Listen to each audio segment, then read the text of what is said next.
Bueno, muy buenas tardes. Gracias por estar del otro lado, acompañándonos en esta propuesta que, bueno, los logramos sacar un poco de lo tradicional, ¿no? El abogado que quiere aprender un poco más y pensar fuera de la caja y aprovechar estas herramientas fantásticas que vamos a ver hoy, que tienen que ver con el desarrollo del lenguaje verbal y no verbal, ¿no? Y cómo el abogado lo puede aprovechar en su día a día. Cuando vinieron con esta propuesta, tanto Nicolás Pantarotto como Carolina Ferster dijeron, bueno, ¿cómo sumariar este curso que tiene que ver con las habilidades comunicativas, ¿no? Que son una herramienta invaluable para los abogados en su práctica profesional? La capacidad de comunicarse de manera efectiva y persuasiva no solo mejora la relación con los clientes, sino que también fortalece la presentación de argumentos en los tribunales y en otras situaciones legales. Los abogados son constantemente desafiados a expresar ideas complejas de manera clara y concisa, desde interactuar con clientes y colegas hasta presentar casos ante un juez o un jurado. La comunicación efectiva es clave para lograr resultados exitosos en el campo legal. Así que bueno, este curso estuvo pensado para todo lo que es, bueno, abogado y estudiante de abogacía.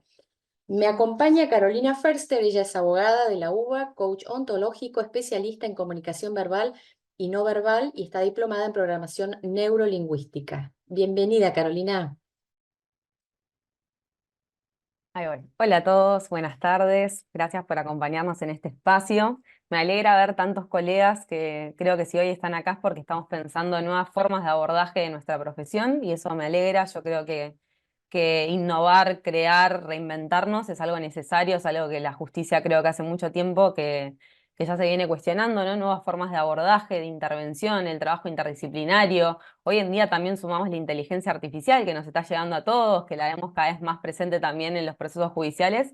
Así que me gustaría arrancar diciéndoles que les agradezco mucho estar acá, que espero que puedan llevarse herramientas, que es como pensamos este tallercito con Nico, que cada uno en su contexto laboral, en la disciplina o en la orientación que estén haciendo, que puedan llevarse algunas herramientas para poder fortalecer el saber técnico que no dudo que todos tenemos, pero que la práctica nos demuestra que no nos alcanza, ¿no? El saber técnico tiene que estar. Ahora nos topamos con realidades muy difíciles, muy concretas, con nuevas generaciones, con nuevos cambios en la sociedad que requieren salirnos de la caja. Esa es la invitación hoy. Y sé que esto a veces puede resultar un poco incómodo, sé que a veces esto puede resultar muy difícil y que por momentos tal vez me miren y digan, ¿qué está diciendo esta chica?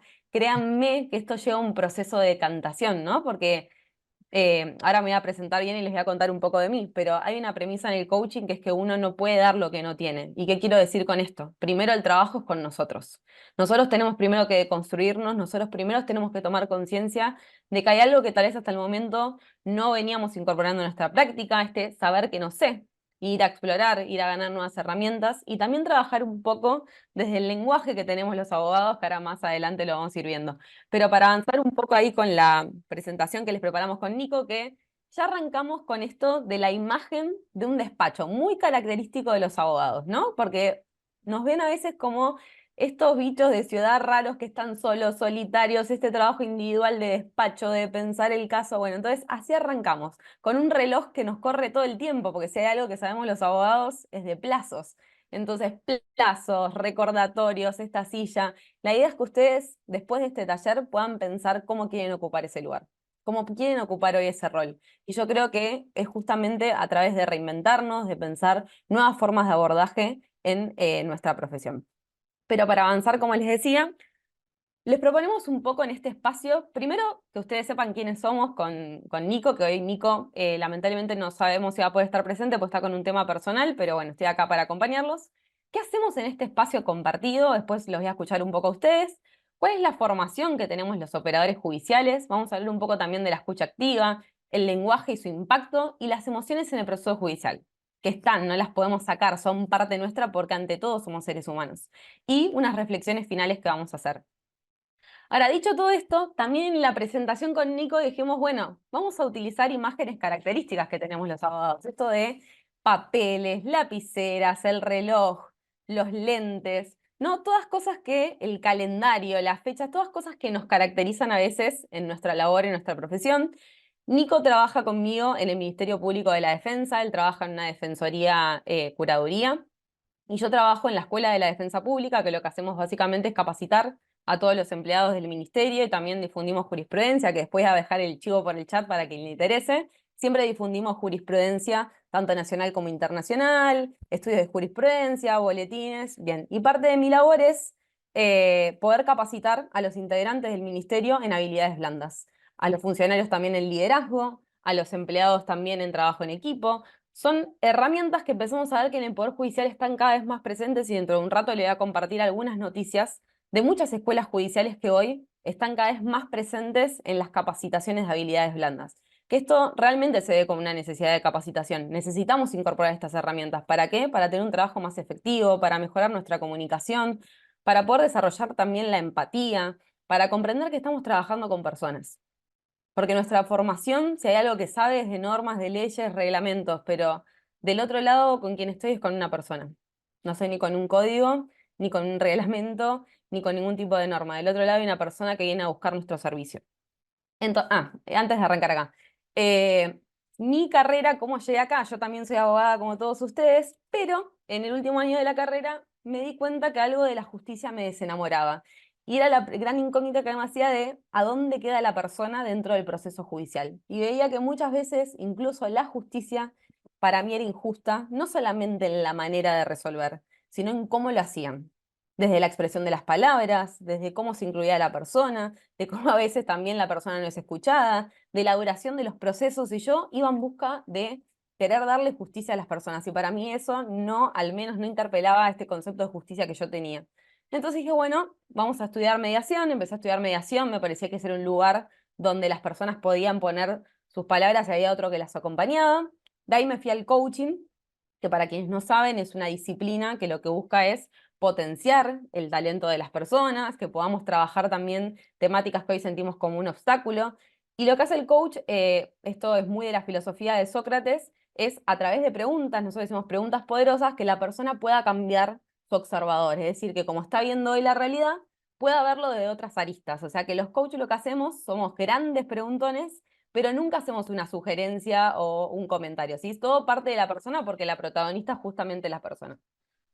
Un paso más adelante dije, bueno, no quiero dejar de ser abogada, pero quiero integrar esto adentro de la disciplina porque veo que esta vacancia que yo sentí en la carrera es una vacancia común que sentimos todos. Cuando estamos en la cancha, digo, ¿y ahora cómo empiezo esta entrevista? ¿Cómo abordo este caso? La persona que a veces viene se desborda emocionalmente por lo que está viviendo. Entonces, también me formé en coaching jurídico, que básicamente tiene todos los elementos del coaching, pero aplicado al contexto judicial, que en un ratito lo vamos a ir viendo un poco mejor.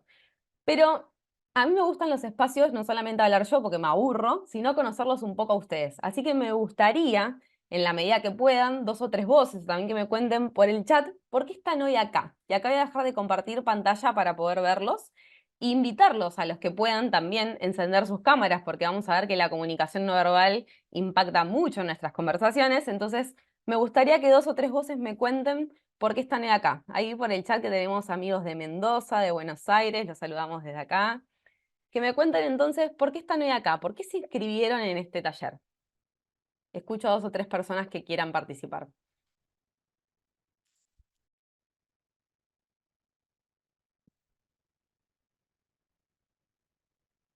Me interesa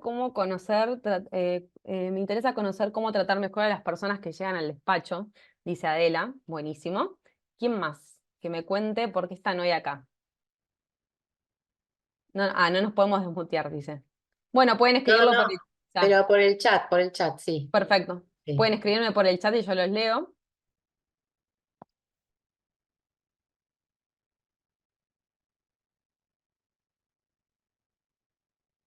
Porque considero muy importantes las herramientas que hoy nos van a compartir. Bien. Soy un joven abogado de 65 años que cree siempre seguir aprendiendo. Me encanta, Enrique, qué bueno que estés acá. Incorporar nuevos conocimientos. Bien. Y si yo les preguntara, voy a dar un pasito más adelante y preguntarles, ¿por qué elegiste como profesión la carrera abogacía? Conectate con ese momento donde empezaste la carrera y dijiste, quiero ser abogado o abogada. ¿Por qué elegiste esa profesión? Que me lo pongas ahí por el chat. ¿Por qué elegiste ser abogado o abogada?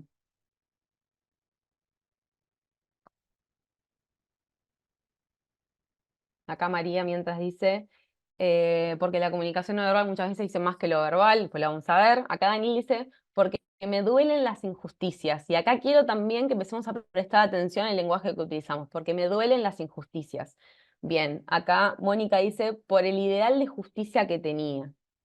Bien.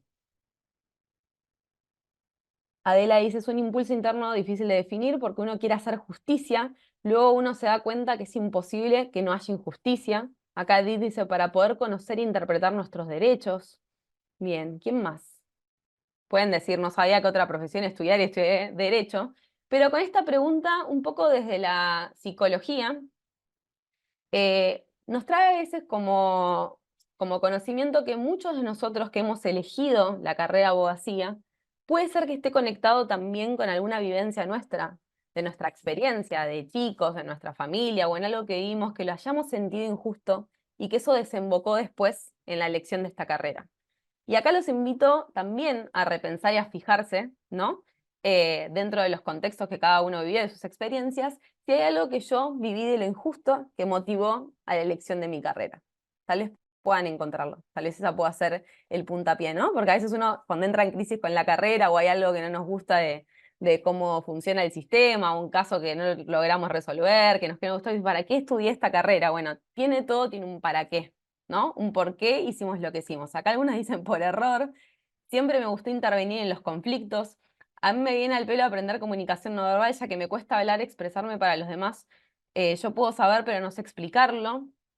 Eh, Acá, bueno, están diciendo que no tienen cámara. Bien, hasta acá agradezco mucho los comentarios. Van a servirme mucho para lo que va siguiendo de la charla. Y quiero que andemos entonces un pasito más. Ahora que más o menos pusimos en palabra por qué elegimos la carrera de abogacía, quiero que nos detengamos acá, en la formación inicial que tenemos los abogados, abogadas, ¿no?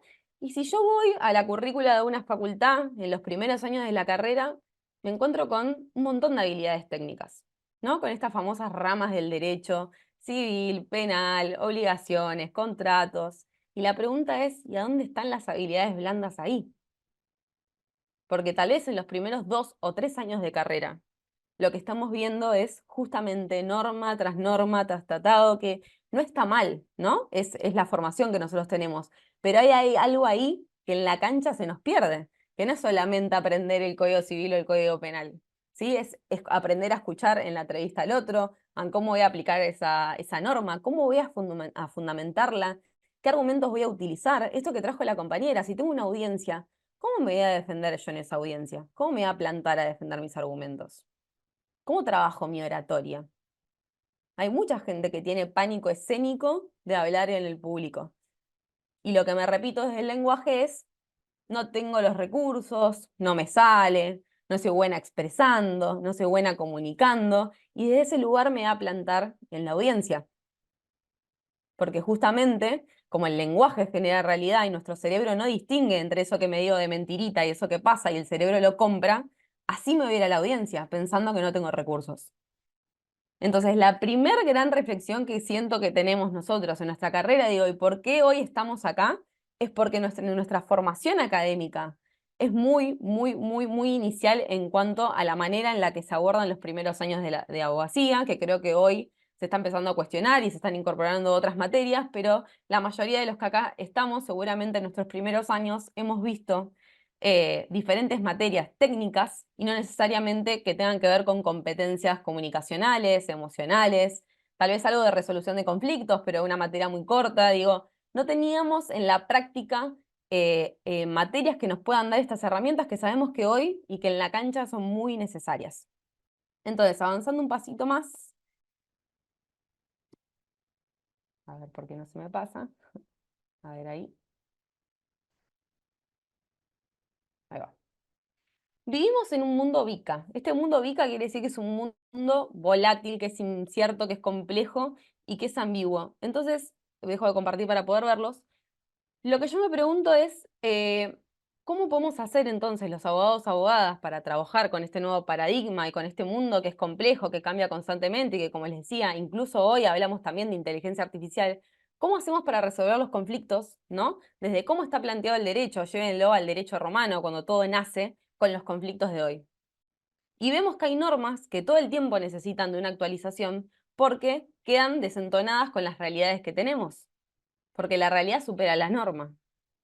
Entonces, por eso es tan importante también poder comprender que en este mundo de constante cambio, los abogados, abogadas necesitamos nuevas herramientas, herramientas que tienen que ver no solamente con lo tecnológico, herramientas que tienen que ver con el mundo emocional, herramientas que tienen que ver también con esto de la inteligencia artificial, pero lo cierto es que es esto, estamos en un constante cambio donde no se trata solo de ir a actualizarnos en la actualización de jurisprudencia, la actualización de resoluciones, sino que también implica mover el cuerpo, predisponerlo desde otro lugar, desde la innovación, desde cómo me planto yo a pensar este caso, con las herramientas que se pueden aplicar, si lo puedo hacer con un equipo interdisciplinario, en vez de salirnos de este paradigma donde hay un abogado individual que es el que se sienta en ese escritorio inicial que vimos cuando empecé la presentación, o si puedo hacerlo con otros, porque siempre siento yo que la mirada del otro nos complementa, nos permite ver desde otro lugar, que es esto que les digo, ¿no? Nosotros tenemos un saber técnico que está bien que esté.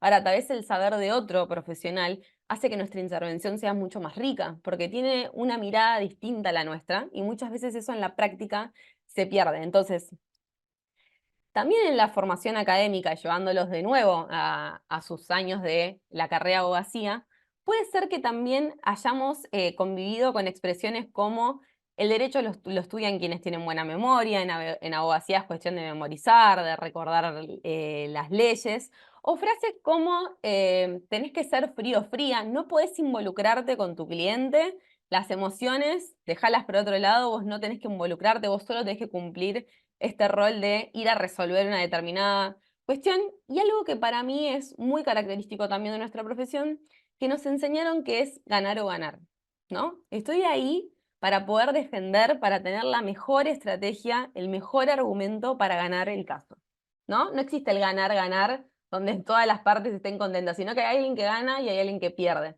Y de este paradigma les pregunto, ¿qué palabras solemos utilizar en el lenguaje técnico los abogados en un juicio? ¿Qué se les ocurre? Para denominar lo que hacemos, digo, ¿no? Porque a mí muchas veces de estas charlas me vienen, bueno, sí, lo que pasa es que cuando uno está en la trinchera, y yo les voy a compartir, ahora lo voy a buscar y les voy a compartir pantalla, lo que significa una trinchera. ¿Por qué? Porque uno lo dice como una palabra que parece que suena y no pasa nada, pero nuestro cerebro lo está viviendo de esa manera como yo lo estoy nombrando. Y lamento decirles, abogados, abogadas, que cuando hablamos de trinchera estamos hablando de esto. Guerra, ataque, ¿no? Donde hay unos que están yendo a combatir, donde me toca resguardar, donde hay armas. Entonces, guarda, porque el lenguaje no es inocente. Es así como mi cabeza por dentro se está representando ese trabajo que estoy haciendo. Estoy yendo a la trinchera, con todo lo que eso implica visualmente para mi cerebro. Así me represento mi trabajo. Estoy yendo a una trinchera. Y me pregunto, y les pregunto, si quieren pueden compartir en el chat, ¿cuántas otras palabras utilizamos como esto de la trinchera? Que también parece que a veces estamos en un combate eterno, en un conflicto necesario con el otro, donde es una guerra, donde hay alguien que gana y hay alguien que pierde. Acá dice batalla sin cuartel. O como dicen, no, estoy en la primera línea de la trinchera. No, yo estoy en primera línea, ¿no? Como que parece que se viene algo y estoy en primera línea y estoy expuesto. Bueno, así voy a ese juicio, así voy a esa audiencia. Acá dicen la palabra estrategia, la calle, el conflicto, el frente. Bien, ¿por qué vuelvo de nuevo con esto? Porque el lenguaje no es inocente y nuestro cerebro tampoco. Digo, aquello que yo me represento, así me voy a mover en la vida. Para el cerebro no es lo mismo decir estoy yendo a una audiencia que estoy yendo a una trinchera. Mi cuerpo se predispone a ir a una trinchera. Entonces, ¿a dónde voy? A buscar combate. ¿A dónde voy? A querer ganar. ¿A dónde voy? A querer protegerme. ¿A dónde voy? A pensar argumentos para ver si el otro me ataca, yo atacarlo también, ¿no? Y sobre ese paradigma muchas veces se construyen esos procesos judiciales. Y ahí es donde a mí me venía la incógnita, ¿dónde queda la persona? Porque si esto es una trinchera, donde hay un abogado por un lado y un abogado por el otro, ¿no? Combatiendo ahí entre argumentos, ¿dónde queda la persona con su necesidad? ¿Dónde queda la persona? Entonces me parece que a veces este también es un gran cuestionamiento que tenemos que hacernos. cómo estamos definiendo aquello que hacemos. Y si hoy lo estoy definiendo como una trinchera, ver cómo me resuena, ver cómo me siento desde ese lugar, porque lo acaban de ver, una trinchera es eso, es estar en guerra, es estar en combate. Y les pregunto, y me pregunto, si este es el lugar que yo quiero ocupar adentro de la justicia, si quiero verla como una trinchera o si me gustaría verla de otro lugar. Yo creo que si ustedes están acá hoy es porque no buscan verla como una trinchera, buscan cada vez más herramientas para poder salir, ¿no?, de este paradigma que, como les digo, se viene construyendo de años, muchos años, y que empezamos a ver cada vez más personas que buscan otro tipo de herramientas para poder salirnos de estos conceptos que, como les digo, la verdad que no, es un costo muy alto para nuestro cerebro, porque realmente nos impacta en lo emocional, nos impacta también desde el discurso. Entonces, la profesión del abogado y las formas de resolución de conflictos se encuentran de este gran movimiento, de esta urgencia, de esta inmediatez que hoy necesitamos incorporar nuevas habilidades. Y que, por supuesto, como les dije, también tenemos que incluir este avance tecnológico como es la inteligencia artificial y esto que va cambiando, digamos, todos los días nuestra vida y que por lo tanto nos encontramos con nuevos casos referidos a la valoración de la prueba en la inteligencia artificial, a la valoración de la prueba de un mensaje de WhatsApp. O sea, todo el tiempo la realidad nos pone en un constante cambio a los abogados, abogadas, que necesitamos otro tipo de destrezas, otro tipo de herramientas que no son solo las técnicas que la facultad nos enseña. Entonces, para incorporar estas nuevas destrezas, lo fundamental es primero trabajar en las creencias que tenemos como abogados, abogadas. Y creo que una creencia muy fuerte que tenemos los abogados, abogadas, es que estamos para dar respuestas. El abogado está para que la persona venga y darle una respuesta de eso que yo estoy escuchando. Y muchas veces las personas, por supuesto, vienen a buscar nuestro servicio, pero muchas veces las personas también quieren ser escuchadas. No quieren una respuesta inmediata. Hoy cuando empezamos unos minutos hasta que se conectó Irene, nos quedamos en silencio. Y yo en un momento los iba a interrumpir y decirles, registren qué les pasa cuando estamos unos minutos en silencio. Porque los abogados generalmente no estamos acostumbrados a estar en silencio. Y el silencio también comunica.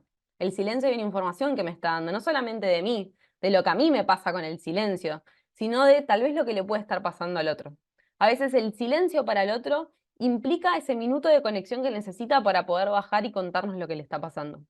A veces ese silencio es ese puntapié de la persona para conectar con su emoción. Y si nosotros todo el tiempo lo abordamos desde la respuesta, de estrategias y estar pensando todo el tiempo el caso, tampoco estamos dando espacio para que la persona se pueda explayar. Y vuelvo, no es que no tengamos que dar estrategias ni tengamos que pensar respuestas, pero sí identificar en mis conversaciones, en mis comunicaciones, cuánto hay de este latiguillo de tengo que ir a dar una respuesta y escucho al otro pensando que tengo que dar una respuesta y me adelanto a decir, me perdí del otro porque estoy conectado con mi rol, con lo que tengo que hacer, ir a dar una respuesta. Al otro me lo perdí.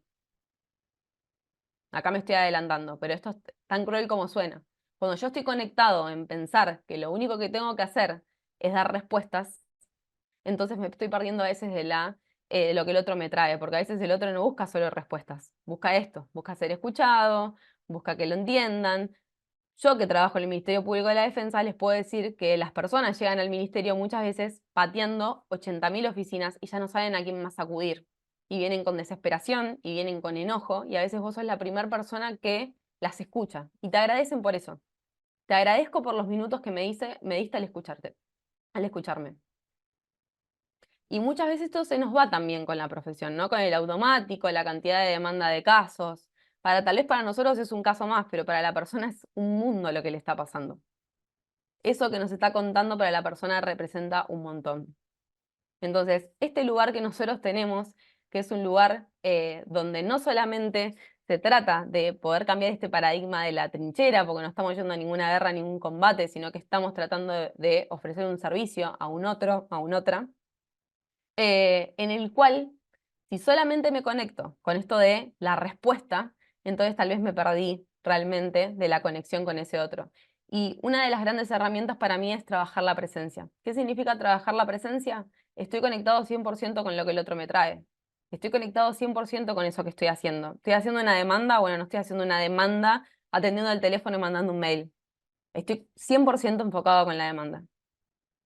En tiempos en los que corren, con la tecnología amiga y a veces enemiga, nos dispersamos un montón. Y encuentro muchas personas que me dicen en sesiones de coaching, perdí el foco.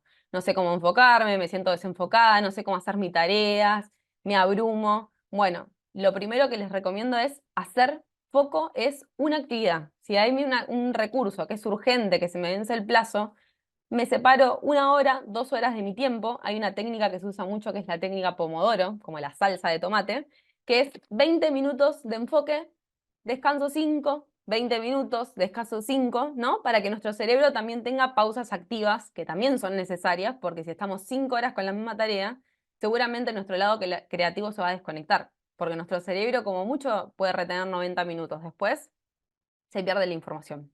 Necesita que le demos ahí como un golpe de aire.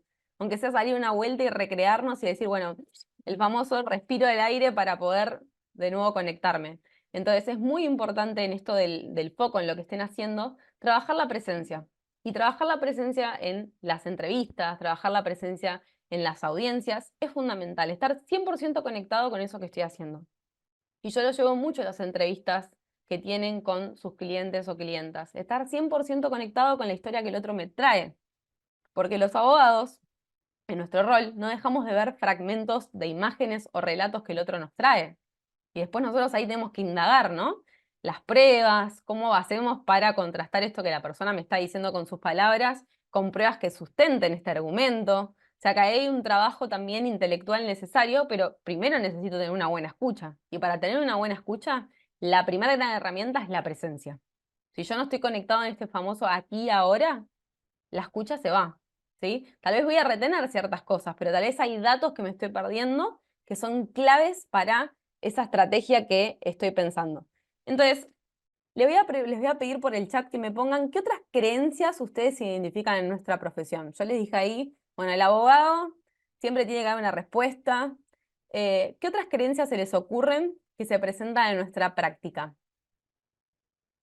¿Qué se les ocurre? Acá estoy leyendo la rivalidad, que los clientes nos toman de papá, mamá, de psicólogo. Bien. ¿Qué más? Esto que trae Adela me parece muy importante.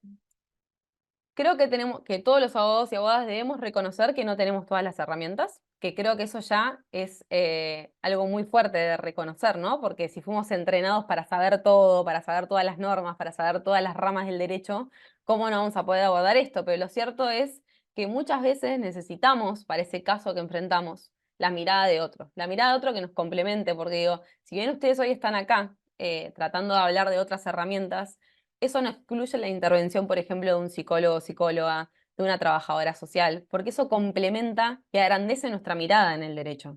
Entonces digo, si bien está buenísimo que todos nosotros reflexionemos y pensemos cómo incorporar herramientas, no por eso excluyamos esto de la idea del trabajar en equipo, trabajar de manera interdisciplinaria, porque realmente cuando uno ve un caso abordado de manera interdisciplinaria, tiene otro enfoque.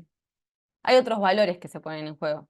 El otro día, por ejemplo, me llegó un caso de una mujer que era adulta mayor, que está en un geriátrico y su prepaga, de un día a otro, le dijo, no te voy a pagar más ese geriátrico, te voy a pasar a otro, tiene un costo muy alto, y su apoyo es su hermana, ella tiene 86, su hermana tiene 80. ¿Y qué pasa? La hermana vive cerca del geriátrico y la puede ir a visitar con sus 80 años, le queda una cuadra, puede ir a visitarla. Pero si la cambian a 40 minutos, ya no va a poder ir todos los días a saludarla ni a merendar con ella y es su único referente afectivo en este momento, no tiene más familia. Entonces, ¿qué se hizo desde el informe interdisciplinario? Poner en valor esto, la importancia de esa mujer en el vínculo con su hermana, de la cercanía, de poder trabajar también ese contexto emocional, ¿no? Porque pensemos que es una persona que ya lo que significa el desplazo de una vivienda a la otra y lo que significa la vivienda para cada uno de nosotros. Pensar ya que fue trasladada a un hogar en el que está sin su familia, en el que está sin su vínculo más cercano que su hermana, y si encima de eso le sumamos que a él la quieren trasladar y que pierde ese vínculo, ¿cuánto impacto va a tener en la vida de la persona? Más allá de todas las normas jurídicas que podamos citar, ¿no? Lo que quiero traer es esto, lo rico que es el trabajo interdisciplinario en el derecho, que está buenísimo que nos formemos en esta herramienta, pero no lo excluyamos, hagámonos amigos de trabajar, de dialogar en trabajo en equipo. Y creo que para eso la primera gran creencia que tenemos que romper es que el trabajo del abogado es individual, que es ese Famoso escritorio donde me siento solo a pensar el caso. Bueno, anímense a pensar con otros de otras ramas, con otras disciplinas que nos nutran. Porque la norma por sí sola ya creo que todos lo estamos viendo, no alcanza. Estoy leyendo acá algunas de las cosas que pusieron. El abogado sabe todo, que debe saber todo, que piensan que tenemos la respuesta inmediata, desvalorizan la profesión, nos llaman caranchos. Me interesó mucho esta charla, bueno, inteligencia emocional aplicada al derecho, buenísimo. Recientemente hubo un caso en jurisprudencia, un caso similar. Bien, gracias por las intervenciones. Un poco es para hacerlos reflexionar esto, bueno, sobre qué creencias nos estamos moviendo, porque digo, estas creencias que estamos identificando y que estamos poniendo en palabras, se hacen carne. Las creencias muchas veces cuando no las cuestionamos, cuando no tenemos conciencia de que están, vamos en automático. Y cuando digo vamos en automático es, no me cuestiono, trabajo desde ese rol, desde ese lugar. Entonces, la primera gran herramienta es, por eso, el proceso de autoconocimiento. Tener conciencia de que eso está y poder cambiarlo. Porque si yo vuelvo de nuevo al concepto de la trinchera, que me parece muy simbólico, si yo pienso que el trabajo del abogado es estar en una trinchera, así me voy a mover, así me voy a sentir y así voy a dialogar con el otro. Cuando digo con el otro es no solamente con mi cliente, así voy a ir a hablar, así voy a ir a argumentar con el otro abogado. Imagínense desde qué lugar. Entonces, lo importante primero es rompamos estas creencias que hoy generan un obstáculo en la manera de innovar este rol. Porque no se puede innovar desde los paradigmas viejos, se puede innovar cambiando estructuras. Por supuesto que no vamos a cambiar toda la estructura del Poder Judicial, ¿no? Pero creo que de a poco ir sembrando las semillas en otras formas de poder abordar los casos. Y se me vienen a la cabeza sentencias que también fueron muy criticadas, porque innovar no es una tarea para cualquiera. Innovar también tenemos que estar preparados para la crítica, porque no se cuestiona muchas veces lo que se venía haciendo. Bueno, se hace así, ¿no? ¿Cuántas veces escucharon en sus contextos laborales, bueno, esto se hace así, funcionó y no va a cambiar? Bueno, a veces esto resuena mucho en el Poder Judicial. Bueno, esto funcionaba, esto es así.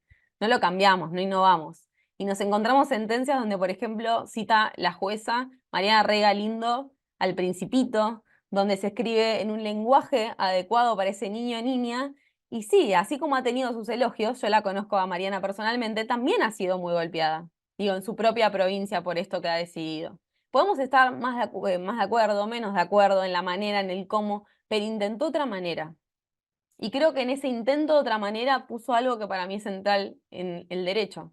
La persona como protagonista de esa sentencia. ¿A quién le estaba hablando ella? ¿A quién le hablamos cuando nosotros redactamos la demanda? ¿Qué estamos trasladando en esa demanda? Porque hacemos como un doble proceso. El proceso de escucha, que es muy importante, por eso la atención y el estar conectados, y después lo que traslado yo, lo que mi cerebro selecciona y traslada en la hoja acerca de lo que el otro me contó. Y me parece también muy importante entonces reflexionar cuando vemos en las sentencias a quién le hablan los jueces. ¿Le hablan a las personas? ¿O se hablan a veces entre abogados, abogadas, incluso entre colegas de cámaras, de juzgados? ¿A quién le hablan las sentencias? Yo me encuentro con muy pocas sentencias que cualquier persona pudiera entenderlas. Incluso a mí, siendo abogada, a veces me cuesta entender párrafos de sentencias. Y esa es lo vamos a ver más adelante, la otra invitación. Empezar a trabajar en nuestro lenguaje, en la manera en la que nosotros tenemos de comunicarnos, en la manera que tenemos de nombrar a las cosas, sabiendo que lo que no nombramos no existe. Y acá pienso en las identidades de género, ¿no? Cosas que también nos han topado y que hemos tenido que abordar también las entrevistas de otra manera. Pienso en una entrevista, llega una persona con un DNI, con una expresión de género que en principio diríamos no es acorde a ese documento. ¿Nos dimos lugar a preguntarle al otro cómo queríamos que lo llamemos? ¿O simplemente le dijimos Juan, Pedro, Carla, porque lo vimos en el documento? Porque esto también pasa, y esto lo vemos un montón. Y esto también es ayornarnos a nuevas realidades, que no son las que creó el derecho romano, que no son las que estaban pactadas en el Código Civil de Vélez, que son nuevas realidades que nos toparon y que nosotros tenemos que hacer algo con eso. Y vuelvo, estamos trabajando con personas. Y si yo a Carla le digo Mateo, también es muy fuerte para el otro. Y también está impactando en su emocionalidad, porque el lenguaje no es inocente. Entonces, en vez de estar en este chip de todo el tiempo voy a dar una respuesta, hacer esta pausa, este silencio, para tener como herramienta la pregunta.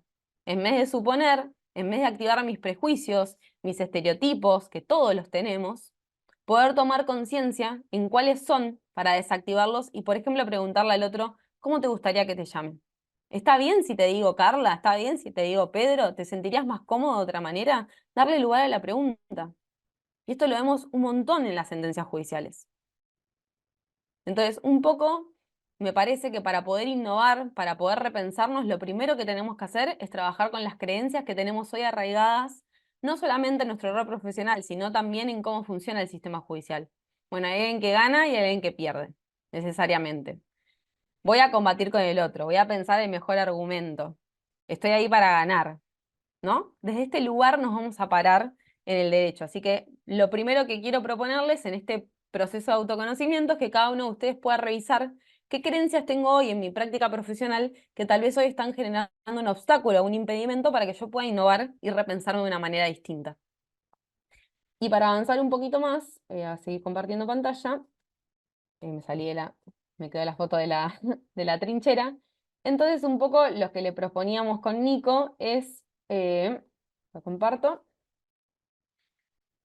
que en nuestra formación surgen nuevas necesidades de capacitación que tienen que ver con destrezas para trabajar el autoconocimiento, destrezas relacionadas a la comunicación verbal, no verbal y o escrita, y me animo a decir también y sumo a la comunicación no violenta, porque vemos cada vez una sociedad por momentos mucho más violenta, con personas que están en un proceso de mucho estrés, con mucha ansiedad, que a eso se le suma un contexto del país que también es desfavorable en cuanto a lo económico, y muchas veces, y hablo sobre todo del contexto que a mí me toca en donde trabajo, las personas llegan cargadas, muy cargadas emocionalmente, y nosotros también necesitamos herramientas para poder contener esa situación. Y acá, ojo, no es que somos superhéroes, no es que estas herramientas están para reforzar esta creencia de que todo lo podemos y todo lo vamos a hacer, pero sí tener como si fuera una gran caja de herramientas donde uno puede elegir qué herramienta poner en juego en este contexto y no sentir que nos faltan herramientas para comunicarnos. La otra es las destrezas vinculadas a la gestión de las emociones, que también es algo fundamental en los procesos judiciales y yo no veo ninguna sentencia que haga alusión a esto, ¿no? Y muchas veces se quedan desplazadas, no se tienen en cuenta, y este ejemplo que les conté, por ejemplo, de esta mujer en el geriátrico, alude un poco a eso, a su mundo emocional, al impacto que va a tener desplazarla de ese vínculo con su referente afectivo que es su hermana, que también tiene un cierto condimento, también tiene 80 años y no es que puede trasladarse de un lado al otro. Y para ella, poder ver a su hermana todos los días representa un montón. Entonces, también poner en juego estas emociones adentro de los expedientes, porque tienen un valor en sí mismo. Lo que pasa es que tal vez no lo estábamos viendo hasta el momento, no lo estábamos ponderando como valor en sí mismo. Y también las destrezas vinculadas al trabajo en equipo. Como les digo, siento que estamos atravesando este paradigma del trabajo individual al colectivo, y cuando digo colectivo lo pienso entre operadores judiciales, lo pienso también adentro de las oficinas, ya sea en estudios jurídicos, ya sea poder judicial. Trabajamos todo el tiempo con otros. Todo el tiempo a veces necesitamos intervenir con la ANSES, con Andis, todo el tiempo en esa comunicación en ida y vuelta donde lo que estamos haciendo justamente es trabajar para un otro. Entonces, competencias vinculadas a trabajo en equipo también son necesarias porque venimos de este paradigma donde el trabajo del abogado es individual y es lo que venimos también un poco a trabajar. Ahora, uy, se me fue la fotito. Em, si nos paramos acá, y acá voy a tener que dejar de compartir ahora porque no los veo, pero tómense un minuto para analizar un poco esta imagen que estamos viendo. Y les pregunto, ¿qué ven acá? Que me digan por el chat. ¿Qué están viendo en esta imagen?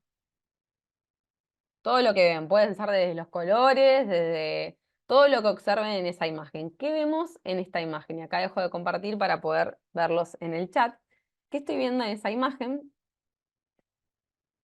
Muy borrosa la imagen, dice acá Adela. Un paisaje lindo. Y acá de nuevo empecemos a observar como cada uno de nosotros, frente a una misma imagen, y somos 40 y pico de personas mirando esa misma imagen, acá dice muy borrosa la imagen, es un río que pasa entre árboles, pero muy borrosa, un paisaje lindo, un paisaje de un río. ¿Qué más? Un paisaje. ¿Alguien que haya visto algo distinto en la imagen? Dice un paisaje. A nadie le llamó la atención los colores, las formas. Una foto de un paisaje nublada. Bien, acá empezamos a ver cómo idealizamos visualmente. Acá empezamos a ver cómo cada uno de nosotros frente a una imagen también le suma su agregado, nuestro aporte, nublada, borrosa, que sea un paisaje, un lindo paisaje. ¿Qué significará, no? Un lindo paisaje para Caro, ¿qué significará un lindo paisaje para Irene? ¿No? Conceptos con los que vamos hablando y damos por hecho que todos interpretamos de la misma manera. Acá dice, una pantalla de la computadora, era un día de sol, un cielo azul, un lindo paisaje, pero no llegamos a ver la plenitud. Falta algo para llegar. No termina de darme paz. Miren con esta imagen todo lo que despertó en Enrique, ¿no? Y no necesariamente a todos tiene que pasarnos lo mismo. Ahora, ¿qué me dirían si yo les digo entonces que me digan qué ven en esta imagen?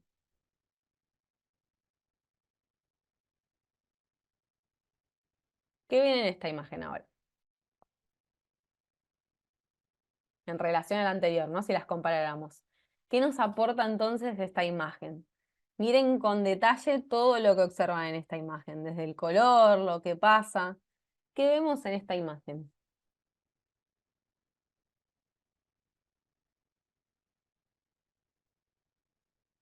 Dejo de compartir para leer. Y acá dice, eh, que redactar una imagen más clara, cambiamos la óptica, un foco en la imagen, poner atención en algo particular, enfoque, haciendo foco, el mismo trasfondo, pero una persona pone un lente para que se vea bien haciendo foco, enfocarse en un punto, otra perspectiva. Bien, ¿qué más?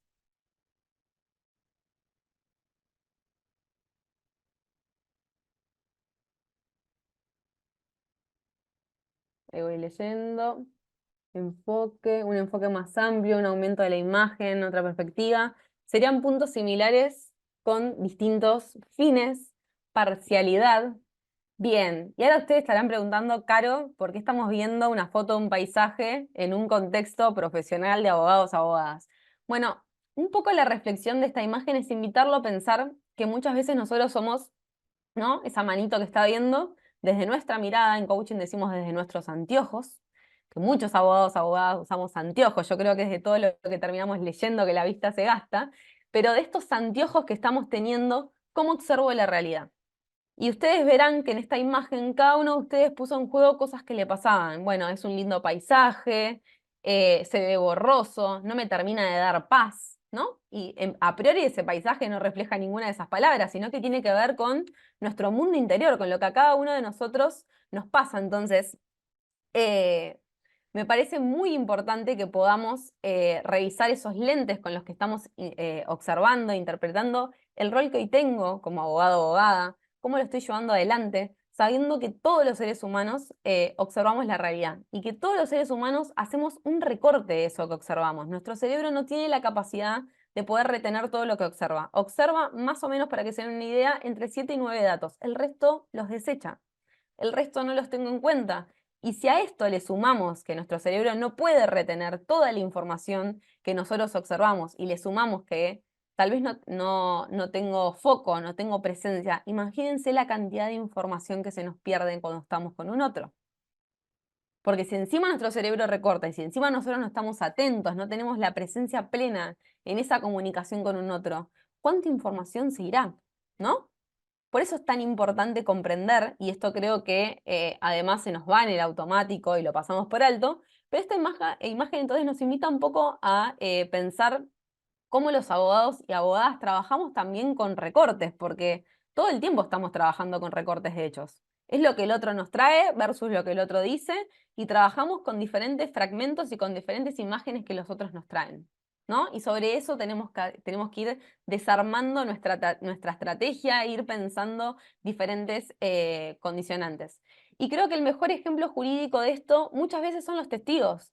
Como 5 personas, 6 personas estaban en un mismo lugar, en una misma escena, y cada uno desde su lugar puso en juego su interpretación, desde lo que vio, desde lo que sintió, desde cómo lo expresó. Este es un gran ejemplo de ¿Por qué? Porque somos observadores distintos, porque cada uno de nosotros, aún estando en esta clase, aún mirando esa imagen, estamos pensando y relacionándolo con cosas distintas. ¿Y esto de dónde viene? Viene de nuestras experiencias, viene de nuestra cultura, viene de nuestras creencias. Por eso es tan importante que podamos entonces trabajar sobre las creencias. Y la forma en la que vemos el mundo tiene que ver también con nuestra educación, tiene que ver también con nuestras emociones, que nos van dejando huellas y ciertas experiencias que tienen también que ver con nuestra nacionalidad, con nuestra historia personal, que van haciendo que cada uno de nosotros recorte la realidad de una manera en particular, que no es ni buena ni mala, sino que es distinta tal vez a la que tienen otras personas. Entonces yo lo que les digo es que hay tantas miradas como personas, hay tantos abogados como personas en el mundo. ¿Por qué? Porque cada uno de nosotros tiene una manera de observar eso que estamos viendo. Entonces, me parece que hay un mensaje que es muy importante, que es, no existe una mejor forma que otra, simplemente es diferente. Y muchas veces nos encontramos en la vida, en esta trinchera, debatiendo entre lo bueno, lo malo, lo justo, lo injusto. Y lo que tenemos que frenar ahí es preguntarnos, por ejemplo, ¿qué significa la justicia para vos? Cuando la persona viene y dice, yo lo que quiero es ver justicia. Bueno, ¿qué significaría para vos la justicia? ¿O qué te gustaría ver para decir que hay justicia? Si yo ahora les pregunto y me ponen por el chat, ¿qué significa para ustedes la justicia? ¿Qué me responderían? Así rápido, con lo que se les venga en la cabeza, ¿qué significa la justicia para ustedes? ¿Qué responderían a eso? Los espero. A ver. Una deuda pendiente significa la efectiva distribución de oportunidades para vivir y ser felices para todos los habitantes. Un ideal, equidad. De nuevo, empecemos a ver el juego de palabras desde lo que cada uno trae, ¿no? Tal vez algunos dicen, no, para mí la justicia no es equidad. No, para mí la justicia no es un ideal. Para mí la justicia es esto que trajo recién Adela, una oportunidad de vivir y ser felices todos los habitantes. Y otro dice, no, para mí no tiene que ver con la felicidad, tiene que ver con otra cosa. Acá Mónica dice, un recurso ante un problema. Lo veo como un recurso. Hay quienes lo ven como un ideal. Hay quienes lo ven como una distribución de oportunidades. Bueno, vamos a encontrar a esta pregunta, seamos 40 personas o seamos 100, vamos a encontrar definiciones distintas.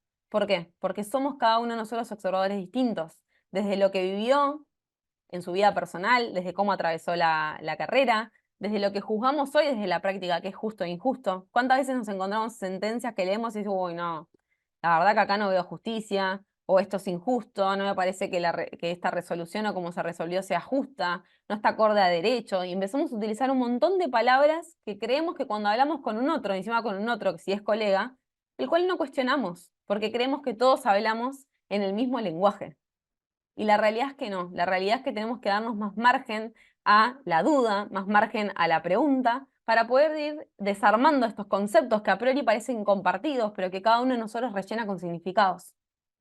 Entonces muchas veces ingresamos a conversaciones, ingresamos a negociaciones, sin tener en cuenta que el otro ve desde un observador diferente. Más aún pienso en un contexto judicial que se presenta esta trampa mayor, donde podemos caer fácilmente que como está escrito en la ley, entonces todos nosotros interpretamos lo mismo. Entonces les pregunto, ¿por qué entonces debatimos tanto en conceptos como el interés superior del niño? Lo vemos en un montón de sentencias. Ahora, cada juez, desde su perspectiva, argumenta de una determinada manera por qué se aplica o no se aplica el interés superior del niño. ¿Por qué se aplica o no se aplica el concepto de centro de vida? ¿Por qué se aplica o no se aplica la perspectiva de discapacidad en este caso? Porque no es lo mismo para todos. Porque tiene que ver mucho con esto que nosotros hablamos en la jerga del caso concreto.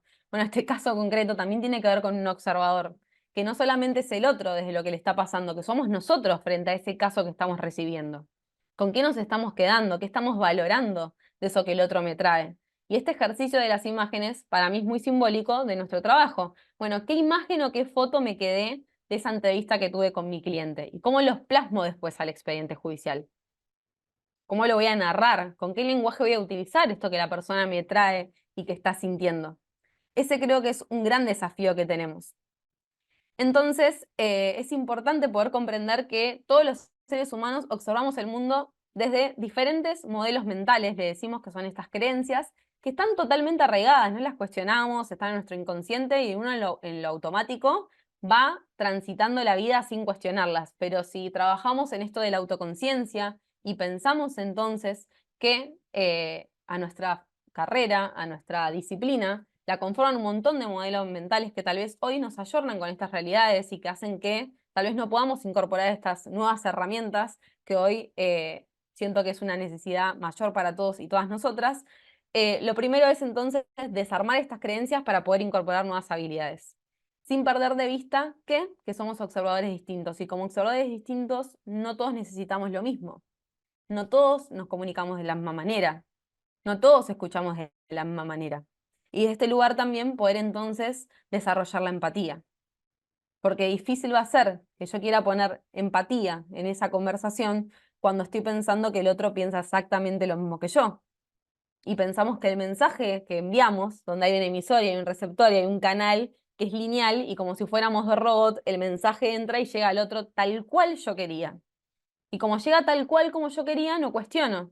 Y tengo conversaciones donde voy por la vida conversando con un otro y no le pregunto, che, ¿qué entendiste de lo que dije? ¿Vos compartís o vos qué pensás? No hay lugar para el espacio para preguntar, sino que es automático. Comunicamos y al otro le llegó, confío que al otro le llegó el mensaje tal cual yo quería enviarlo. No rechequeamos incluso cómo fue la efectividad de nuestros mensajes. Muchas veces me dicen, Caro, quiero herramientas para la comunicación efectiva. La primera herramienta para la comunicación efectiva es anímense a preguntar. La primera herramienta es dejemos de suponer por el otro. ¿Cómo podemos saber y suponer por el otro cuando su comunicación y lo que piensa está acá adentro? Y como estamos viendo, no todos nosotros somos iguales, no todos nos quedamos con lo mismo.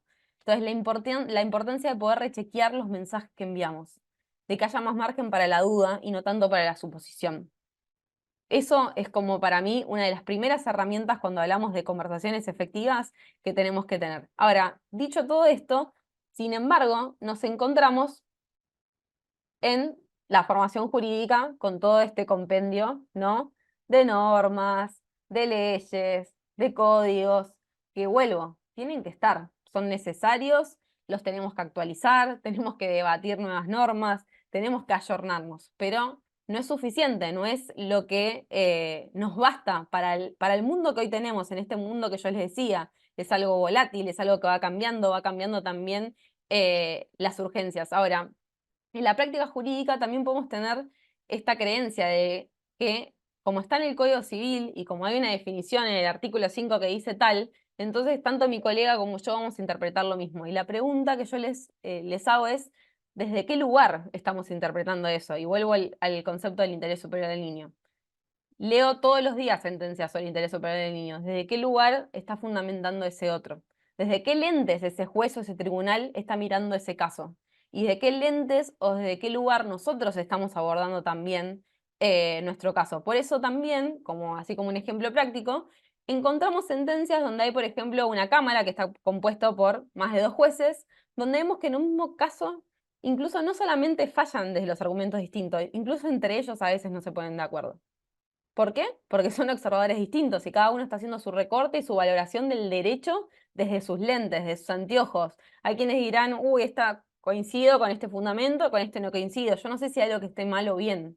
Yo lo que puedo decir que en esa sentencia veo reflejado intereses distintos, veo reflejadas miradas distintas de cómo abordar el derecho. Y eso también es importante no perderlos de vista. Entonces, así como un pantallazo de lo que venimos viendo, importante que se queden con este concepto de que somos observadores distintos, que en lo cotidiano damos por sentado un montón de palabras, un montón de comunicaciones que no nos detenemos a pensar si al otro efectivamente le llegó el mensaje como yo quería. Y esto parte de un hacerme cargo. Yo soy parte de esa conversación, me involucro. Yo sí me hago cargo de aquello que quise emitir como mensaje y de poder rechequear si realmente llegó como eso, como quería. Porque si no, vamos a ir a nuestro rol profesional, dialogando, buscando resoluciones, resolviendo conflictos desde este lugar que es un lugar en automático, que es un lugar en el que no cuestiono, que no hay margen para la duda, donde pienso que el otro piensa exactamente lo mismo que yo, y como les digo, y lo vemos en las sentencias, lo cierto es que cada uno hace valoraciones distintas y más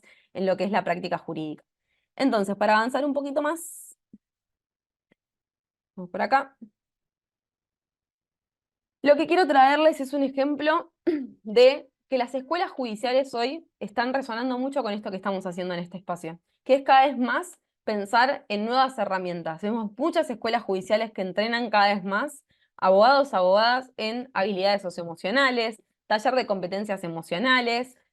El verde que dice liderazgo de gestión de equipos es de mi trabajo. Nosotros tenemos una capacitación especial para los funcionarios para que puedan capacitarse en liderazgo y gestión de equipos, en comunicación, en inteligencia emocional, donde cada vez se pone más en juego entonces la relevancia que tienen las emociones en los procesos judiciales. Porque, si vamos a lo profundo, trabajamos con personas y todas las personas, más allá de nuestro rol profesional, tenemos emociones.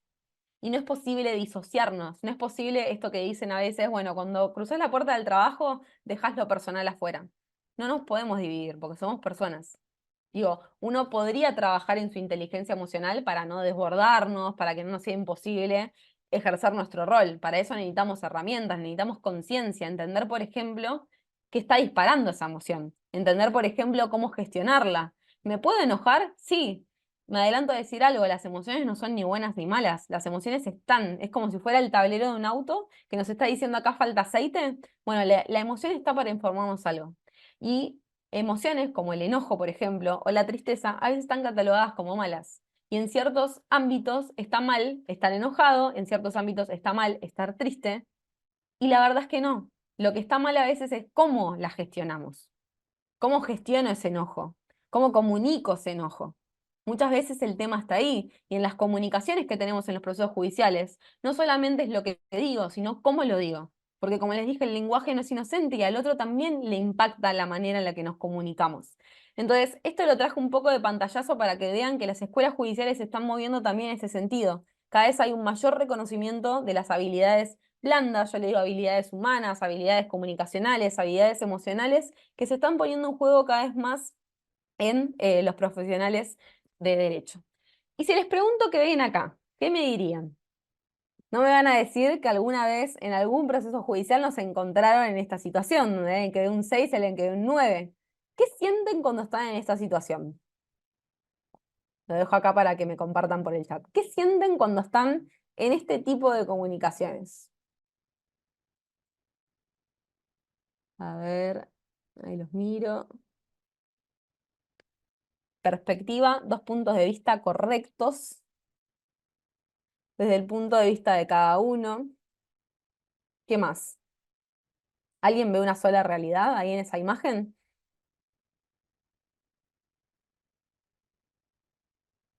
Yo pienso que si volvemos de nuevo a cómo empezamos la charla, ¿no? Si yo pienso que estoy en una trinchera, que estoy en un combate, donde tengo que ir a mostrar el mejor argumento, la mejor estrategia, ¿desde qué lugar me voy a parar a negociar y a comunicarme con el otro? Si estoy plantada solo en que existe un 6 y el otro está plantado en que solo existe un 9, la comunicación se vuelve un poco cíclica, porque discutimos entre el 6 y el 9. Ahora, nunca nos detenemos a pensar, che, pará, ¿desde qué lugar vos estás viendo un 6? A ver, pará, frenemos un poco. ¿Desde qué lugar vos estás viendo un 9?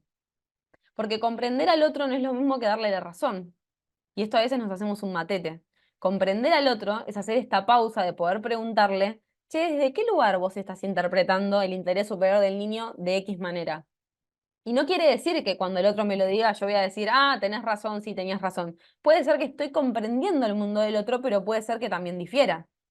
Porque estas herramientas no están solamente para una convivencia en paz y que todos pensemos lo mismo. No, no, vamos a seguir pensando distinto, seguramente. Ahora, ¿cómo hacemos para relacionarnos en este lugar?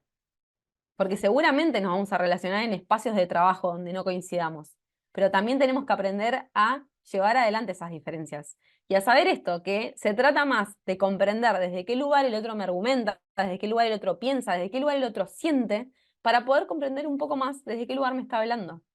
Y que eso no necesariamente tiene que ver con darle la razón al otro, que es lo que a veces nos cuesta tanto a los abogados, abogadas. No se trata de darle la razón, sino que se trata de poder comprender el mundo del otro. Por eso les traje un poco esa imagen. Avanzando un poquito más, ¿cómo se pasa la hora? Siento que no voy a llegar, pero vamos a hacer todo el esfuerzo para llegar. Vamos a avanzar un poquito más. A ver, ahí, me adelanté. Ahí va.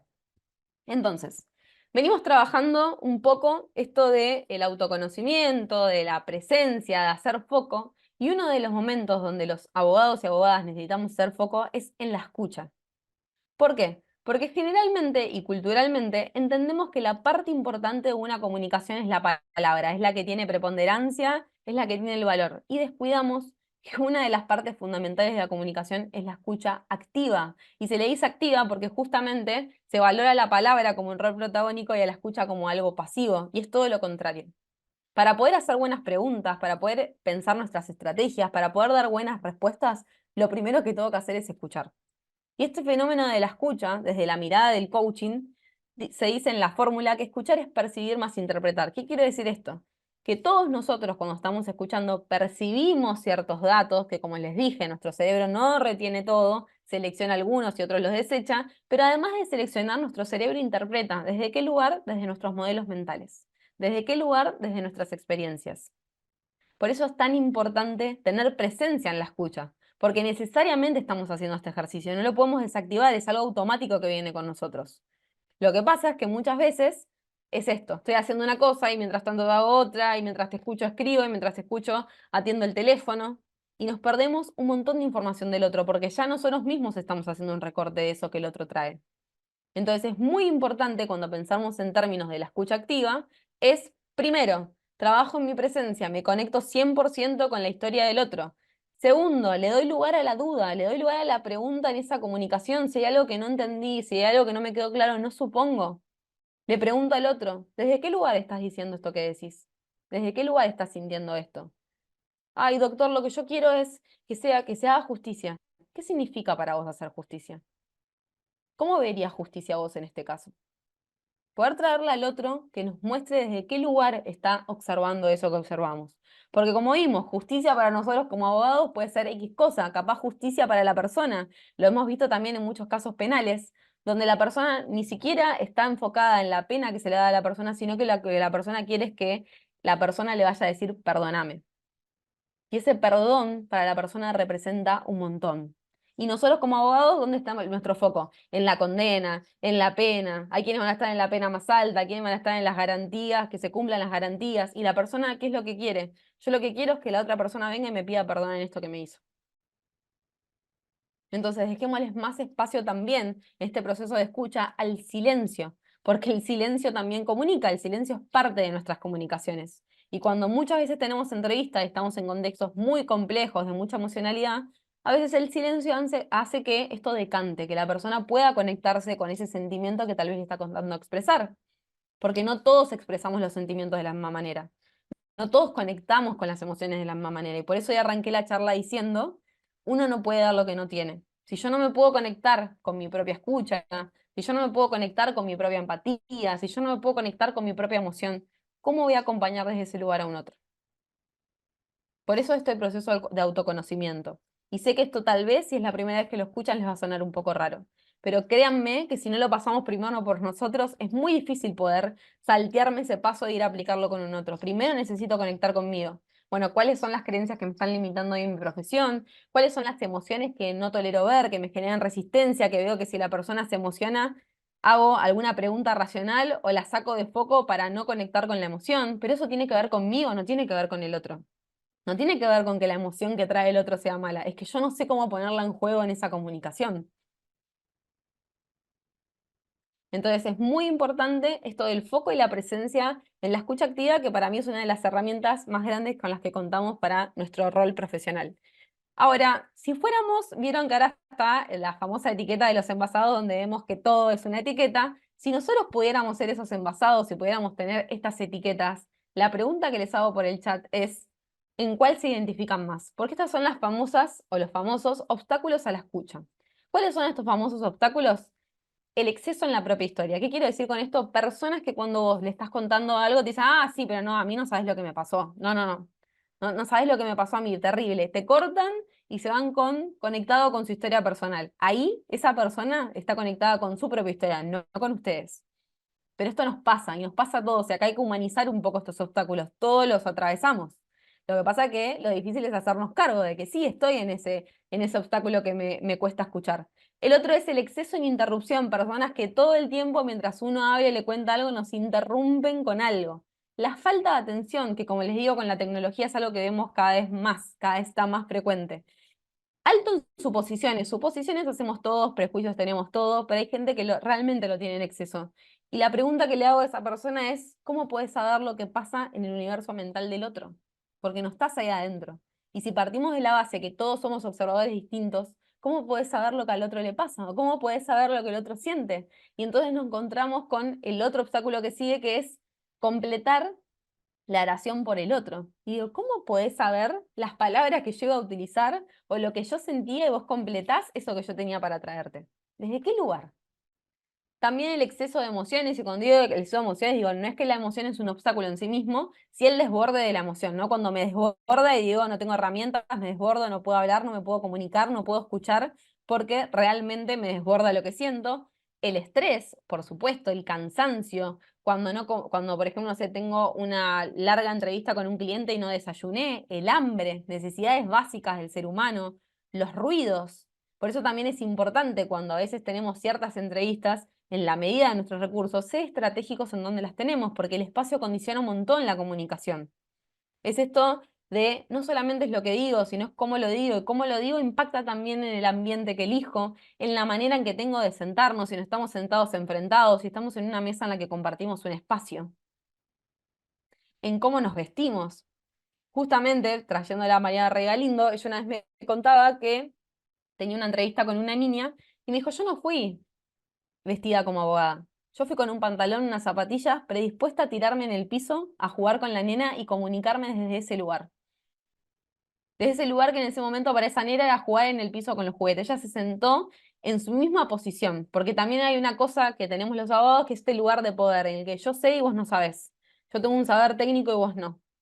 Y de este lugar nuestro cuerpo también expresa.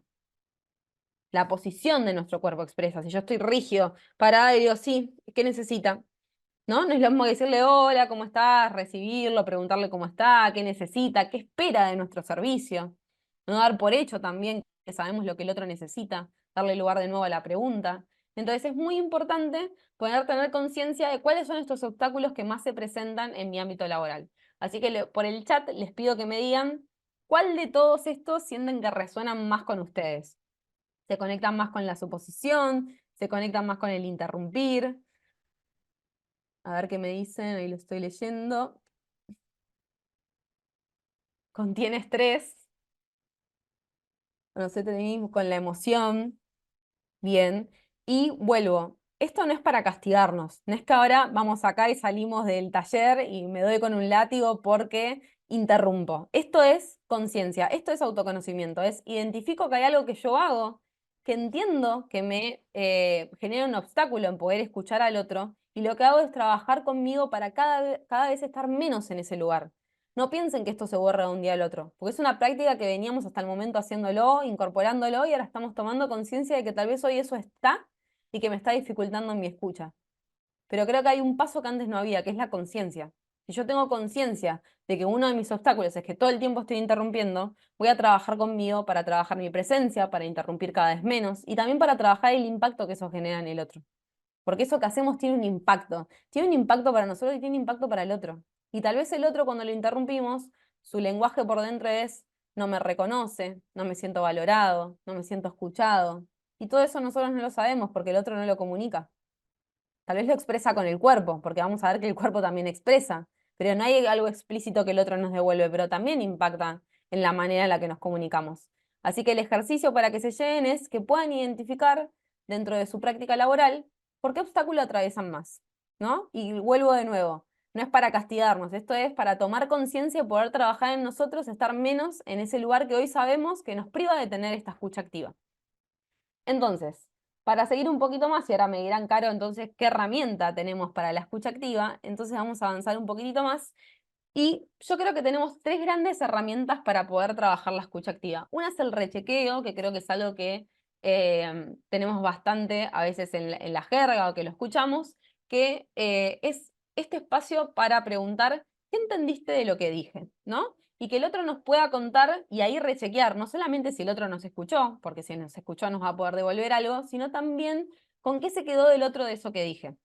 Porque muchas veces uno piensa que acá dentro de nuestra cabeza está todo claro y cuando lo voy a expresar con palabras no sé ni por dónde empezar. Y pasan estas cosas que hoy trajo una compañera de pienso que lo sé, pero cuando tengo que decirlo, siento que no tengo palabras, no encuentro momento. Entonces, este es un ejercicio en sí mismo para practicar la escucha, no solamente de nosotros mismos para ver con qué se quedó el otro, sino también del otro para saber si nos escuchó. Una variante de esta pregunta es, ¿me podrías decir lo que entendiste para ver si fui claro o fui clara? ¿Cuántas veces hacemos esta pregunta en nuestras conversaciones? ¿Cuántas veces vamos en automático y el rechequeo no existe? Es esto que le digo, parece que somos robots donde hay un mensaje que se manda tal cual, lineal, y así llega. Y ni hablar de las conversaciones virtuales, ni hablar de las conversaciones por WhatsApp, ni hablar de los mails, donde hay personas que, por ejemplo, por una letra mayúscula interpretan que le están gritando. Y esto pasa un montón.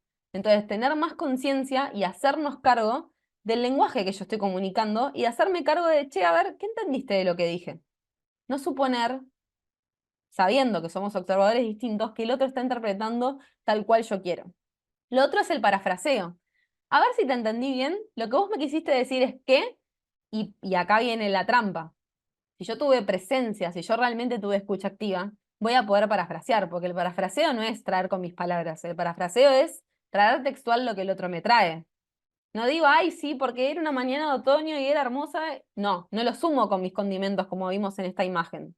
Traigo textual lo que el otro me trae. No utilizo palabras propias de Carolina, sino que me conecto con lo que la otra persona me dijo. Ahora, para eso tuve que haber trabajado 100% conmigo la presencia plena en esa conversación. Porque cuando el otro me devuelva esto, si yo estaba conectada con el celular, si yo estaba conectada escribiendo, mirando la ventana o los pajaritos, seguramente cuando el otro me diga, a ver qué entendiste lo que te dije, me va a costar. O tal vez me voy a quedar con una cierta parte del mensaje. Y eso también es un rechequeo para mí de con qué me quedé de lo que el otro me trae. Y la otra gran herramienta, que tal vez es la que tal vez no conozcan, que es más del mundo del coaching, es la pregunta de claridad. La pregunta de claridad, que generalmente son las preguntas que se usan en coach, son preguntas abiertas, preguntas que invitan todo el tiempo a la reflexión, no hacemos preguntas cerradas, es ¿qué significa para vos, por ejemplo, esto que les dije hoy, la justicia? ¿Qué significa para vos abogar? ¿Qué significa para vos el interés superior del niño? ¿Qué significa para vos la vivienda? En este caso que les conté de geriátrico. Y que la persona tenga que salirse y conectar con lo profundo de lo que representa para cada uno. Porque como les digo, a veces vamos tan en automático que ni siquiera cuestionamos lo que pensamos. Y cuando nos hacen estas preguntas es como decir, uff, necesito unos minutos para poder conectarme con eso, porque no lo pensamos. Entonces las preguntas de claridad nos sirven para poder conectar con la persona desde esa profundidad que a veces necesitamos. Ah, bueno, ¿querés ver justicia? ¿Qué significa la justicia para vos? ¿Cómo lo verías reflejado en este caso? ¿Sí? Poderle darle margen a la pregunta. Y una herramienta que para mí también es fundamental en las conversaciones es el rapport. El rapport significa recuperar. ¿Qué quiero decir con esto? Es acoplarme al lenguaje no verbal del otro. Y esto significa, si yo, por ejemplo, estoy sentada en una silla y veo que la otra persona está en esta posición, yo sutilmente lo que voy a hacer es amoldarme al lenguaje del otro. Entonces, si yo estoy recta y el otro está en esta posición, yo lo que voy a hacer desde este lugar es una sutileza de empezar a acoplarme al lenguaje que el otro me trae. Esto, que parece algo pavo, genera mucha confianza en el otro, porque es empezar a ayornarnos al lenguaje desde el cual el otro se está comunicando. Como les dije, nosotros no nos comunicamos desde el mismo lugar, ni desde el mismo observador, bueno, desde el cuerpo tampoco. Entonces, cuando yo voy a una entrevista, si soy cliente y noto una persona que está súper rígida y yo estoy más en una posición más cómoda, eso ya genera una distancia en la comunicación. Entonces el rapport lo que significa, y por supuesto con sutileza, porque no significa que el otro nos mire y dice, che, pero este me está imitando, me está copiando, sino que es la sutileza de acoplarme al lenguaje del otro. Y acá voy a traer un concepto que no lo traje acá, pero que ahora que lo estoy diciendo me dispara un poco, que es las personas tenemos diferentes sistemas representacionales, se llaman, esto se ve en programación neurolingüística, y esto significa que las personas observamos el mundo al menos desde tres sistemas que están conectados con nuestros sentidos. Uno de los sistemas es el sistema visual, que son las personas que perciben el mundo a través de las imágenes. Son personas que cuando estamos hablando con ellas empiezan a conectar con imágenes, por ejemplo, si yo les digo, no sé, el despacho tenía paredes blancas, tenía un cuadro con un mar, arriba de la mesa había 5 libros. Son personas que conectan directamente con el espacio y con las imágenes, ¿sí? Son personas que hablan muy rápido, que tienen un procesamiento mental muy rápido, por eso como piensan en imágenes, todo el tiempo muestran con las manos, nos muestran lo que están viendo, lo que pasa es que nosotros no podemos verlo, ¿sí? Solo pueden verlas ellas, esperen que dejar de compartir así los veo. Solo pueden verlo ellas porque está acá. Lo que nosotros podemos hacer en el lugar que nos ocupa es preguntarle a la persona, ¿qué te estás imaginando cuando decís eso? Porque todo pasa en su cerebro, nosotros ni nos dimos cuenta de lo que le pasaba a la persona. Pero lo que sí podemos empezar a pescar son las palabras que utiliza un visual, que por ejemplo te dice mucho, ¿viste qué? ¿Viste qué? Ah, bueno, por ejemplo, también conectado mucho con la iluminación, con la luz, con el ver, todo lo que tenga que ver con la imagen, bueno, las personas visuales conectan desde ese lugar. Entonces, como tienen un proceso de pensamiento muy rápido, porque están todo el tiempo conectadas con las imágenes, al segundo sistema, que es el sistema auditivo, porque como su nombre lo indica, son personas que perciben el mundo a través de la audición, están más conectadas con el ruido, con el volumen, y son personas que cuando relatan, relatan en un tono de voz mucho más medio y secuenciado. Son esas personas que cuando te cuentan algo, primero van por un detalle, después van por otro y van haciendo la secuencia. ¿Y qué pasa? Si estamos con un visual, el visual dice, por Dios, poné velocidad 2 del audio de WhatsApp, ya llega al punto, ya al grano, porque no te puedo escuchar. Esto pasa un montón y esto hace también que nuestra escucha activa se vaya. ¿Por qué? Porque estamos hablando en dos tonos de comunicación totalmente distintos. Por un lado está el visual, que va a velocidad 2, y por el otro lado está el auditivo, que va a velocidad 1. Y si me adelanto un sistema más, que es el kinestésico, que es la persona que todo le entra por el diafragma, que está conectado más con el mundo emocional, con las sensaciones, con el tacto, que es una persona que tiene un tono de voz muy bajo, que cuando pensamos en formas de aprendizaje, el visual, ¿cómo aprende? Mostrándole con imágenes, con cuadros. Si le pones colores, mucho mejor. Es una persona que si tienen adentro de sus equipos de trabajo identifican a una persona visual, la persona visual, andale con el gráfico, con los colores que va a entender seguro. Ahora, a la persona que es kinestésica, déjala hacer, porque si vos le caes con un cuadro con colores, la persona no va a poder comprender eso que vos querés decirle. ¿Por qué? Porque necesita experimentarlo. Necesita poder agarrar el escrito y decir, bueno, yo puedo hacerlo, a ver cómo se hace, las pautas son tales, lo hago de esta manera, lo acomodo, necesita el tacto, ¿sí? Y el auditivo necesita que no le llegue tanta información desde la imagen, sino que le demos un poco más de tiempo a otras cosas. Por ejemplo, tal vez le llega más cómodo en vez del choclo de mensaje, un audio de WhatsApp, un llamado por teléfono, ¿sí? A todos no nos queda cómoda la misma información. ¿Y por qué les traigo un poco esto? Porque en el rapport justamente lo que evaluamos es estos sistemas representacionales. Si yo logro identificar que yo soy una persona que generalmente, y digo generalmente ¿por qué? Porque todos nosotros tenemos los tres sistemas. Todos transitamos alguna vez por alguno, pero hay uno que predomina en nosotros, que siempre está, que tenemos más tendencia a poder estar en ese sistema. Y después, si me permite, Irene, les voy a mandar una pequeña encuestita para que ustedes puedan sacar qué sistema representacional tienen generalmente y también pueden hacerlo en sus oficinas. No es para pelearse ni para clasificarse de yo soy visual, yo soy auditivo kinestésico, porque como les digo, de acuerdo a nuestro estado emocional también varían estos estados, pero hay uno que predomina. Pero ¿qué pasa? Cuando yo logro identificar, por ejemplo, que soy una persona recontra visual, que voy a mil, que voy pensando en imágenes, y mi cliente es una persona kinestésica, que necesita que baje el tono de voz, que necesita que cuando estoy sentada en la silla me acerque porque necesita sentirme más cerca. Ahí se me abre un mundo en la comunicación. Porque es un lenguaje que yo hasta ahora no estaba percibiendo y que creía que lo completaba con la palabra, creía que lo completaba con el lenguaje técnico, creía que lo completaba dando un montón de respuestas y en realidad para que toda esa información que yo tengo, todo ese saber técnico llegue al otro, necesito necesariamente poder acoplarme al lenguaje del otro. Y todas estas herramientas justamente están para que nosotros seamos más versátiles y podamos innovar en esas conversaciones que tenemos. Porque como cada uno de nosotros somos distintos y cada uno de nosotros vamos transitando en estos sistemas distintos, es muy importante entonces poder tener herramientas para hacerlas jugar a nuestro favor. Para que cuando yo me siente con mi cliente, identifique su tono de voz, pueda, por ejemplo, empezar a hablarle con otro tipo de palabras. Y si yo me doy cuenta que es una persona más kinestésica, que necesita el hacer, el sentir y el tacto, tal vez le hable más de un lenguaje emocional. Y no vaya directamente, mira, sí, para tu caso yo pensé, esta estrategia, ¿no? Y lo cargo con información, porque primero tal vez le tengo que hablar del impacto emocional que tiene, dejarlo que me pueda contar cómo se está sintiendo, cómo escuchás Si es un auditivo, ¿cómo escuchás lo que te estoy diciendo? Si es un kinestésico, ¿cómo sentís esto que te estoy diciendo? ¿No? Empezar a adaptar nuestro lenguaje al mundo del otro.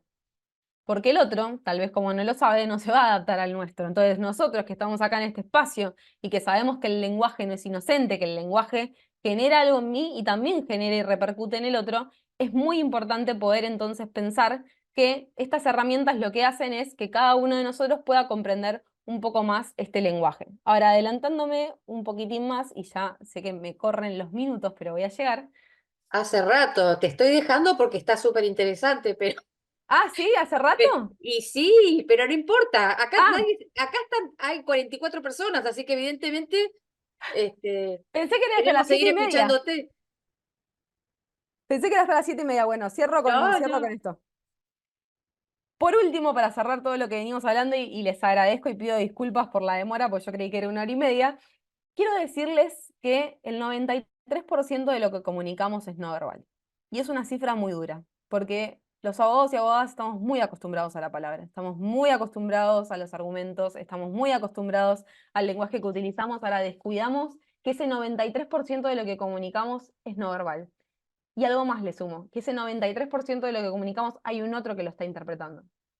Y que esto impacta directamente en la confianza que puede tener mi cliente, mi clienta conmigo. Porque puedo saber un montón de derecho. Puedo saberme de pie a cabeza el Código Civil y el Código Penal.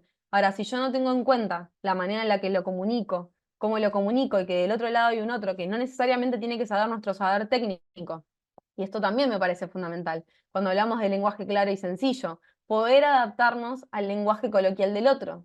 No hablar difícil, no hablemos difícil, no estamos en la academia, estamos hablando con un otro que encima está con su emocionalidad, está con su conflicto interno y encima nosotros vamos a hablarle de plazos, de recursos, de instancias. Hablemos claro, hablemos sencillo para el otro, hagamos este ejercicio de realmente poder bajarlo a lo cotidiano del otro. Porque si no, de nuevo, estas palabras alejan, estas palabras me distancian del otro. Y tal vez el otro, si tiene vergüenza, si le da cosa preguntarme, ni siquiera me pregunte y se vuelve a su casa con más dudas de las que entró. Y nosotros nos vamos contentos pensando que pensamos la estrategia, que nuestro planteo es brillante y el otro no tiene ni idea de lo que estamos haciendo. Y entonces ahí, ¿qué priorizamos más? ¿Priorizamos la técnica? ¿Priorizamos la comunicación? ¿Priorizamos al otro? ¿Priorizamos lo que nosotros queremos dar como respuesta? ¿Qué es lo que priorizamos? Y sepan que todo el tiempo las palabras que utilizamos tienen un impacto en nuestro ser, en nuestra emoción. Las palabras todo el tiempo generan emociones, en esto que les dije hoy como ejemplo de la identidad de género. Darle tiempo a la persona a preguntarle cómo te gustaría que te llame. Y no simplemente dar por hecho que es Pedro o Marta, y así comunicarme. Porque si la otra persona se autopercibe Marta y yo le dije Pedro, les aseguro que ya empezamos con el pie izquierdo en esa conversación. Porque hay algo que yo no estoy reconociendo y que ya la tiene que ver, incluso digo, más allá de lo emocional y lo comunicativo, tiene que ver también con una perspectiva que tenemos que incorporar. Por eso es importante, creo que lo puse en la filmina que sigue, que dentro del lenguaje que nosotros incorporamos, no nos olvidemos de incorporar la perspectiva de género, no nos olvidemos de incorporar la perspectiva de derecho, de infancia, de discapacidad. Me canso de ver sentencias donde leo cosas como el discapacitado, el incapaz, la persona que no tiene capacidad. ¿Qué estamos diciendo con esas palabras? Estamos describiendo un otro con esas palabras. Y es muy duro a veces las sentencias que leemos. Entonces, desde el lugar que ocupen, no importa cuál, trabajar en esto, en cómo traslado eso que el otro me trae, qué lenguaje utilizo para describir la realidad del otro. Porque el otro lado es una persona, a quien tal vez le estamos diciendo, o el juez está diciendo discapacitado, discapacitada, incapaz menor, lenguajes que no se ayornan hoy con las normativas que tenemos. Nos cansamos de hablar de normativas, de reglamentos, y cuando tenemos que usarlas vemos en sentencias que eso no se aplica. Entonces, tener conciencia de que este lenguaje genera muchísimo impacto en esas personas. Y como reflexiones finales, porque ya no los quiero atrasar más, entonces lo primero que les propongo es desaprendamos estructuras que inicialmente fueron las que formaban el derecho, que tal vez fueron con las que nos formamos todos nosotros. ¿Para qué? Para poder innovar. ¿Y cómo se hace la innovación? Cambiando estas estructuras de a poco, ¿no? A pasos agigantados, sabiendo que hay gente que va a decir, che, buenísimo esto, y hay gente que también nos va a criticar, porque innovar trae un poco eso, pero no se pierdan de hacerlo, no se pierdan de reinventarse, como este colega que hoy dijo, yo tengo 65 años, estoy acá, me encanta, buenísimo poder reinventarnos, pensar otras formas, no se pierdan de vista de que la persona es la protagonista del proceso. No somos nosotros, no es el expediente judicial, es ella, a quién nos dirigimos con nuestro lenguaje. Cuando trasladamos eso a la demanda, le explicamos a la persona lo que estamos poniendo ahí de su relato, se lo mostramos, nos tomamos tiempo para hacer eso. Lo otro es trabajar el desarrollo de nuestra empatía para generar confianza en nuestros clientes, y esto que les traje lo último, poder también generar empatía desde nuestro cuerpo, desde cómo lo expresamos con el cuerpo. Ser consciente del impacto de las palabras y la comunicación no verbal y saber que las emociones son parte del proceso y que tenemos que darles un lugar. Dicho todo esto, les aseguro que traté de correr para llegar y les pido disculpas si me demoré. No sé si me quieren decir en 2 o 3 palabras cómo se van, cómo se sintieron, si sintieron que pudieron al menos, no digo llevarse herramientas, pero reflexionar desde el lugar que tal vez estaban acá trabajando, que llegaron. Agradezco las valoraciones. Quiero agradecerle especialmente a Irene que nos convocó con Nico para este espacio. Para mí es un placer estar con otros colegas que buscan esto, que buscan el cambio, que buscan pensar en una justicia más humana, en una justicia que realmente ponga protagonista al otro. A mí en lo particular me emociona un montón porque es lo que pensé cuando fui estudiante de abogacía. Así que les agradezco mucho la escucha y bueno, a vos Irene por la participación también. Gracias, Carolina. Pobre, habló 1 hora y media y pide disculpas encima. Estuvo hermosa la charla, por eso te di para que sigas, porque la verdad que veía que la gente también estaba súper interesada y los que se han ido estoy segura que fue por un tema de horario, nada más que eso. Hermosa Bueno, charla, creo que a todos nos sirvió, nos llevamos un montón de tips y de ejercicio de autoconocimiento que me parece que vamos a aplicar seguramente. Y es cierto eso que decís, ¿no? Yo también soy egresada de la UBA. Yo no vi ninguna materia de habilidades blandas, no ves nada. Así como no ves tampoco cómo hacer una cédula, ¿no? Pero digo, no, esta parte es tan importante, debería haber unas materias, no sé si se han empezado a ver ahora, pero yo me recibí hace muchos años, pero la verdad que es muy importante, muy, muy sí. importante. Sí, y creo que es Fundamental. esto, ¿no? No castigarnos y pensar que venimos de esa formación, sino pensar hoy desde esta conciencia qué podemos hacer para cambiarlo, porque estamos a tiempo de poder cambiarlo.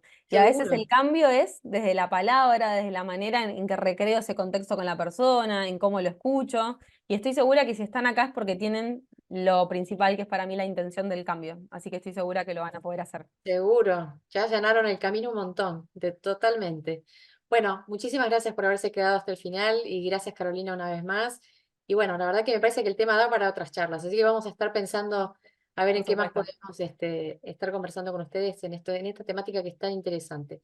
Gracias, nos estamos viendo. Gracias Gracias, nos Carolina. vemos. Chao, Chau, chao. chau.